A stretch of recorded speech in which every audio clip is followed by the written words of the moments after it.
Indice, la chronique géopolitique. La France renoue avec ses anciennes pratiques coloniales, pour ne pas dire qu'elle ne les a jamais réellement abandonnées.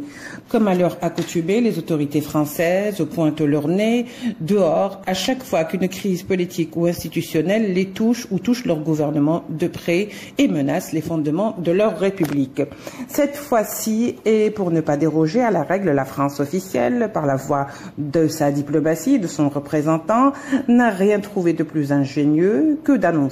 que son pays reconnaît le dit plan d'autonomie pour le Maroc concernant la question sahraoui.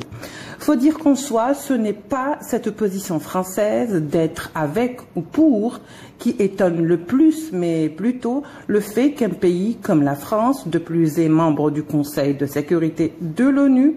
trouve ou prenne une position dans une question litigieuse dont le dossier en soi de règlement est entre les mains de l'ONU et de sa 4e commission des droits de l'homme, outrepassant ainsi les tâches qui lui incombent.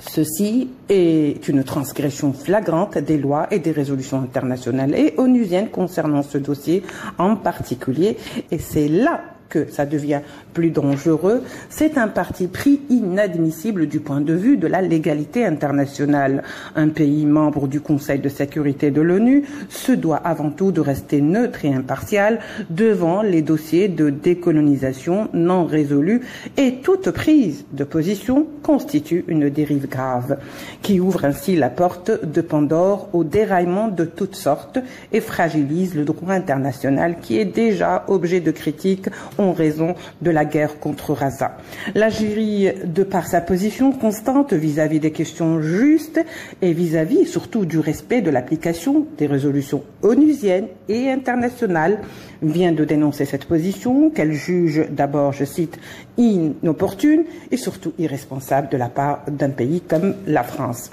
La France, tout comme l'Espagne,